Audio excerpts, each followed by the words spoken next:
30 ans. C'est le temps qu'ont passé les scientifiques à traquer un étrange schéma caché au fond du Pacifique. À environ 1600 km à l'ouest de l'équateur, sous les vagues, la faille transformante de Goffard se comporte de façon unique au monde. Tous les 5 ou 6 ans, comme une horloge, la même section de la faille produit un séisme de magnitude 6. C'était au même endroit, avec une force similaire et le même cycle répétitif. Mais voyez-vous, en sismologie, c'est quelque chose d'extrêmement inhabituel. La plupart des grands séismes sont chaotiques et difficiles à prévoir. La tension s'accumule sous terre de manière complexe. Les failles rompent de façon imprévisible et les chercheurs sont peu prévenus avant la catastrophe. Mais la faille de Goffard suivait un schéma si constant que les chercheurs ont soupçonné un contrôle souterrain. Ce mystère est devenu l'une des énigmes les plus étranges de la sismologie. Après avoir passé plusieurs décennies de recherche et d'observation des fonds marins, les chercheurs estiment désormais détenir la réponse.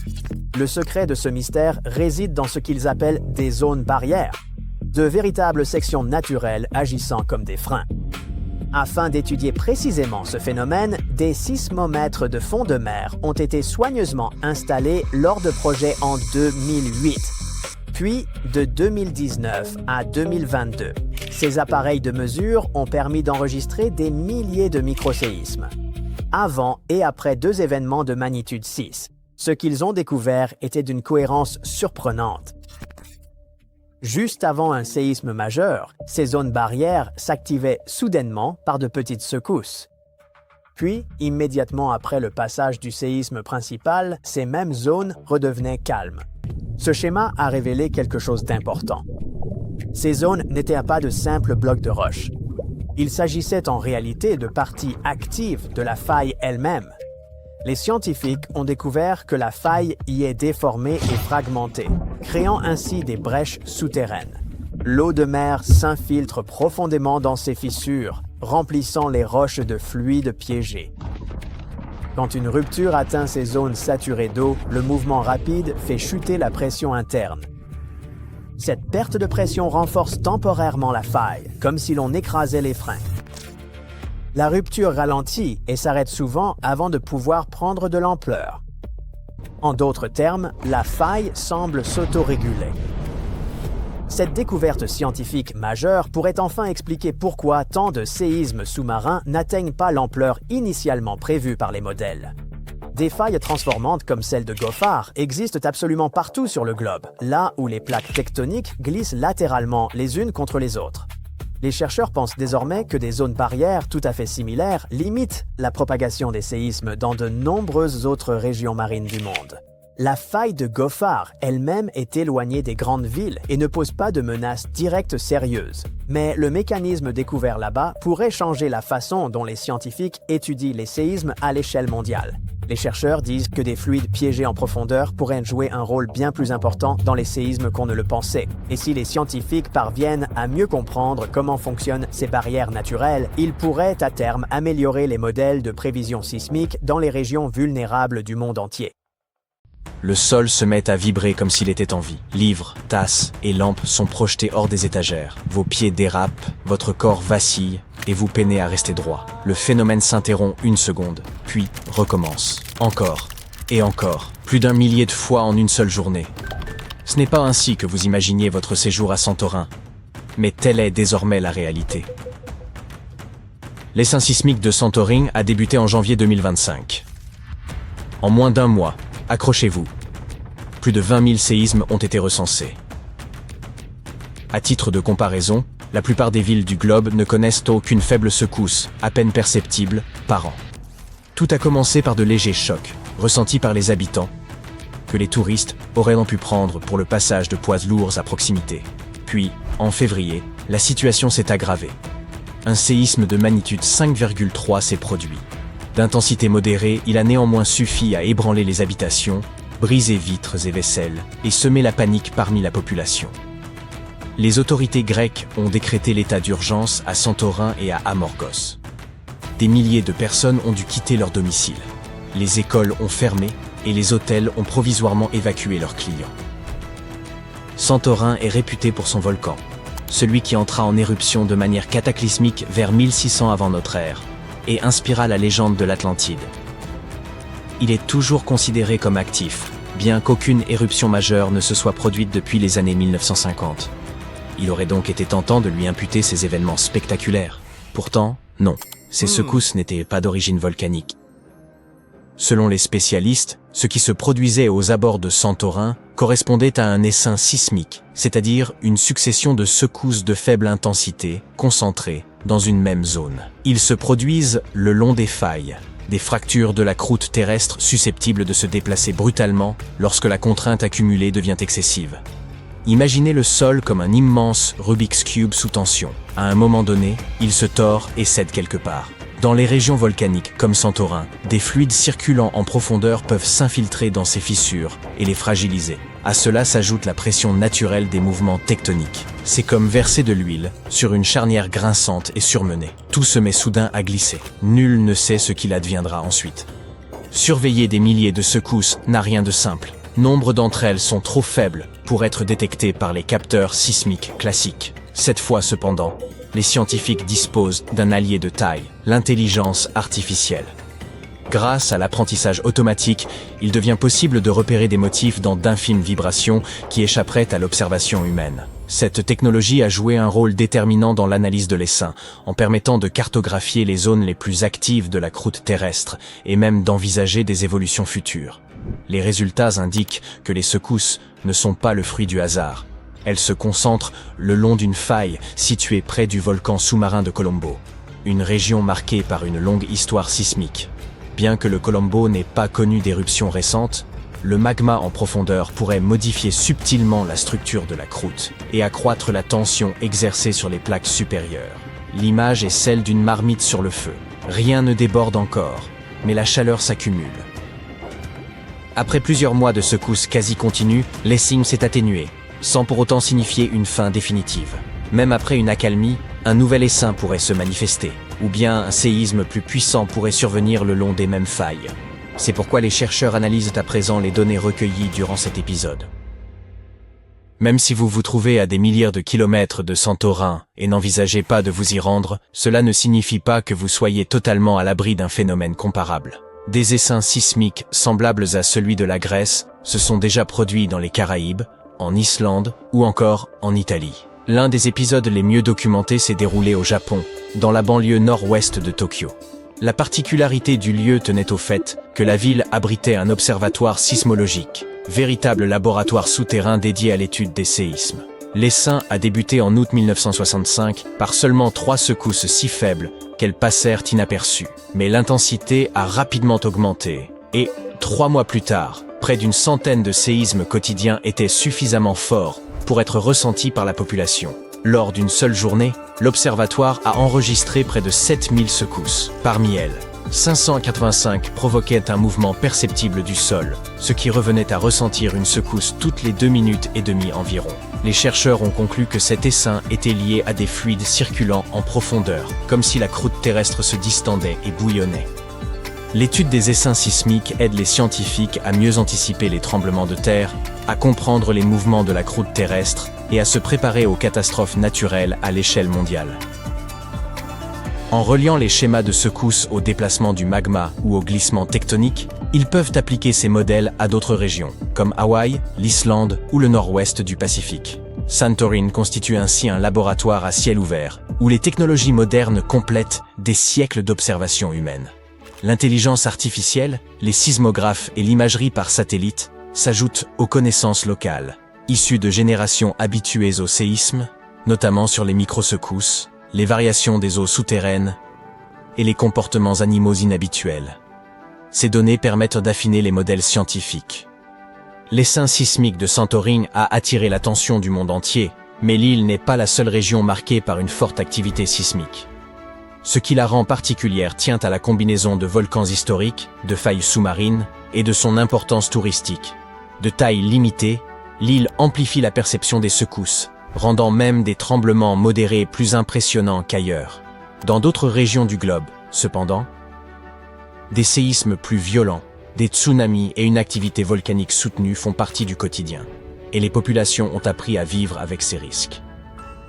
Le Japon fait partie des régions du globe où les séismes sont les plus fréquents, car il se situe à la jonction de 4 plaques tectoniques majeures.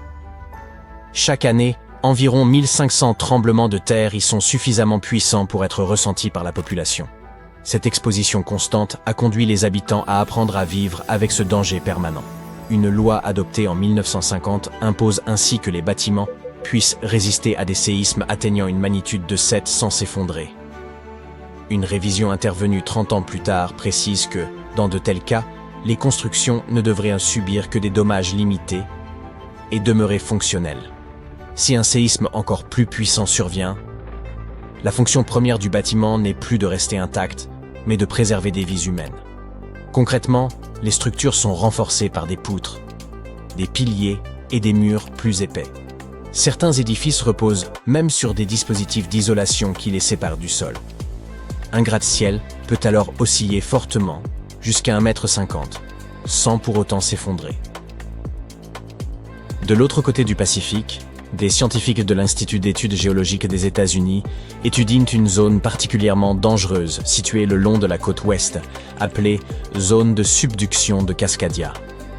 Au cours des 14 200 dernières années, au moins 30 séismes majeurs s'y seraient produits, soit en moyenne un événement important tous les 500 ans. Or, la région est restée étonnamment calme depuis longtemps, ce qui suscite l'inquiétude des chercheurs. Ils estiment que les plaques tectoniques y seraient actuellement bloquées, accumulant une pression considérable. À terme, une portion du plancher océanique pourrait céder brutalement et se déplacer de plusieurs mètres. Les secousses dureraient environ 5 minutes, mais le déplacement du fond marin engendrerait un tsunami puissant, susceptible de persister pendant près de 10 heures. Selon les experts, un tel événement constituerait la pire catastrophe naturelle de l'histoire du pays, provoquant glissement de terrain, destruction de routes et de ponts, et endommageant gravement, voire détruisant, environ 620 000 bâtiments. Les scientifiques espèrent que les progrès de l'IA, associés aux observations des communautés locales, permettront de mieux anticiper des séismes comme celui-ci ou celui de Santorin. De telles avancées pourraient sauver des milliers de vies. En attendant, il ne faut pas oublier que la Terre ne suspend jamais son activité sismique, pas même dans les régions que l'on associe aux vacances et au repos. Le plus puissant séisme jamais enregistré à l'est du fleuve Mississippi, survenu il y a plus de 200 ans, n'est jamais terminé, selon certains scientifiques. La plupart des séismes durent de quelques secondes à quelques minutes, et le record officiel jusqu'à présent est un séisme silencieux à Sumatra qui a duré 32 ans. Cet événement de glissement lent a déclenché un séisme massif et un tsunami. Alors, si c'est vrai que le tremblement de terre de New Madrid envoie toujours des répliques, nous aurons un nouveau nom en tête de cette triste liste. Le tremblement de terre a commencé en décembre 1811, par une puissante secousse dans une partie peu peuplée du nord-est de l'Arkansas. On a ressenti les secousses à près de 1600 km de distance à la Maison-Blanche, et les cloches des tours sonnaient à Boston, encore plus loin. Il a même fait couler le puissant Mississippi à l'envers pendant quelques minutes, sur de nouvelles cascades formées par le sol déplacé. La ville de New Madrid, dans le Missouri, a complètement disparu dans la catastrophe. La Terre ne resterait pas immobile jusqu'à la fin de janvier de l'année suivante, lorsque les choses sont redevenues sérieuses. Un énorme tremblement de terre a frappé, cette fois près de la jonction de l'Ohio River et des Mississippi Rivers, juste dans le talon de la botte du Missouri. Les géologues pensent que c'était une rupture sur la faille de New Madrid, mettant encore plus de pression sur la faille de Reelfoot toute proche, juste quand les gens pensaient que cela ne pouvait pas empirer. 2 autres semaines de tremblements ont passé, et la faille de Reelfoot a cédé en profondeur sous New Madrid. Dans le Tennessee, environ 24 km au sud de New Madrid, le soulèvement du sol a créé le lac Reelfoot. Des bateaux à vapeur naviguaient le long de la rivière, avec des milliers d'arbres flottants et des hectares de bois déchiquetés par le séisme. À St. Louis, Missouri, qui est à 257 km de distance, les bâtiments ont été gravement endommagés et les cheminées sont tombées à Cincinnati, Ohio, à 644 km de distance. Les gens jusqu'à Montréal, Canada, à plus de 1600 km de distance, ont ressenti le tremblement de la Terre. Les sismologues ont enregistré environ 200 petits tremblements de terre dans la zone sismique de New Madrid chaque année depuis 1974. Certains chercheurs estiment que jusqu'à 30% de ceux-ci étaient des répliques de ces grands séismes survenus en 1811 et 1812.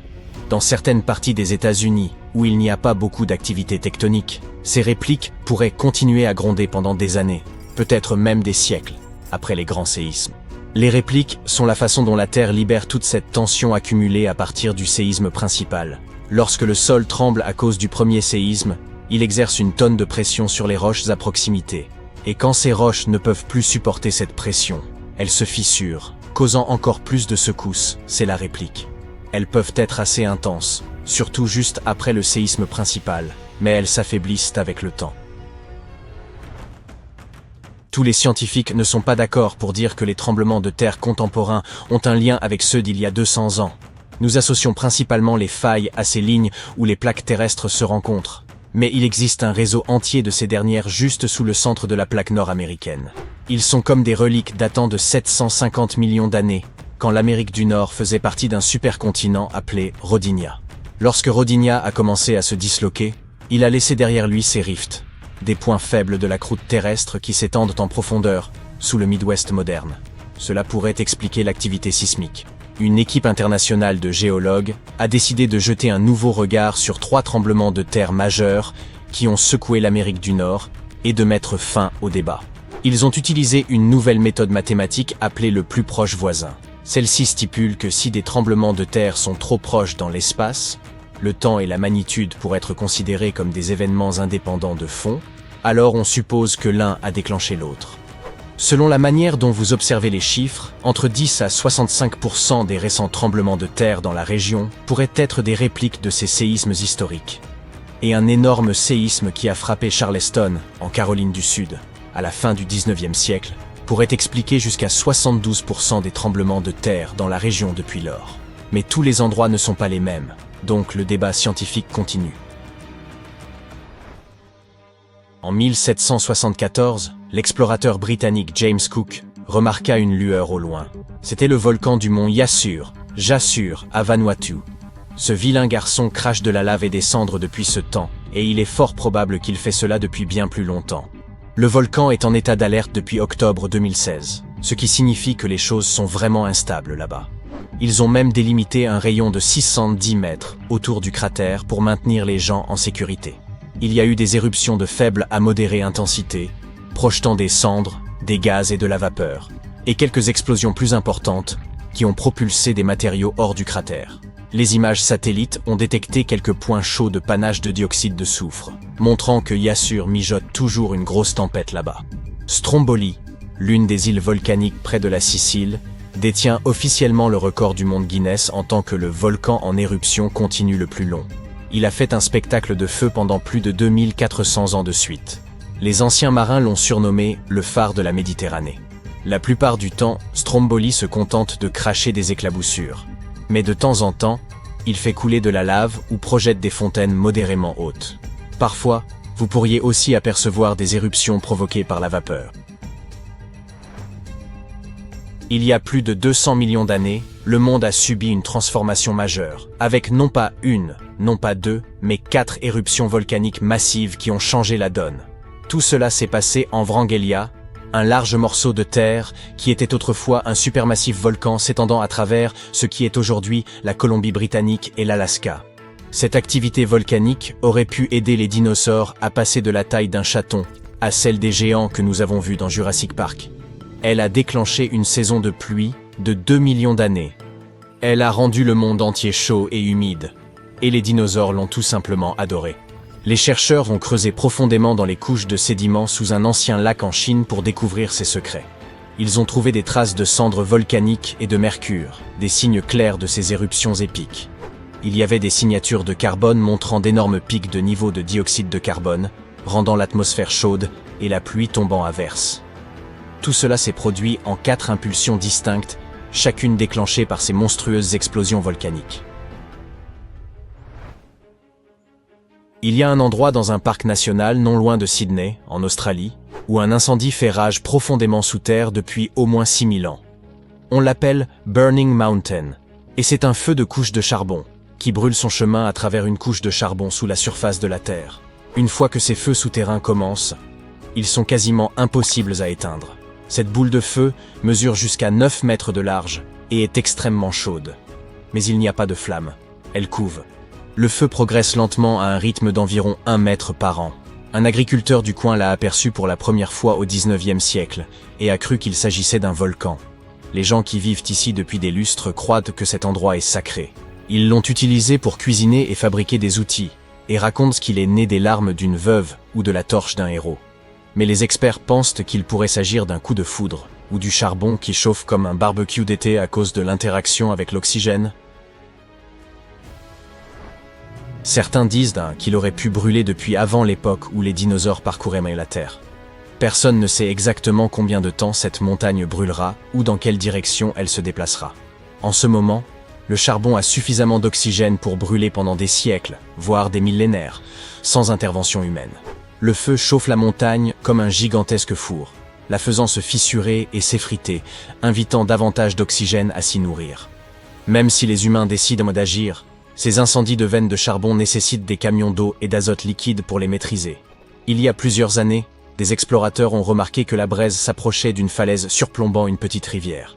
Et selon ce que la veine de charbon décide de faire ensuite, nous pourrions voir des changements spectaculaires ici dans les décennies à venir. Il pourrait y avoir des flammes avec beaucoup plus de chaleur, où la veine de charbon pourrait s'enfoncer, s'éteindre et s'éteindre.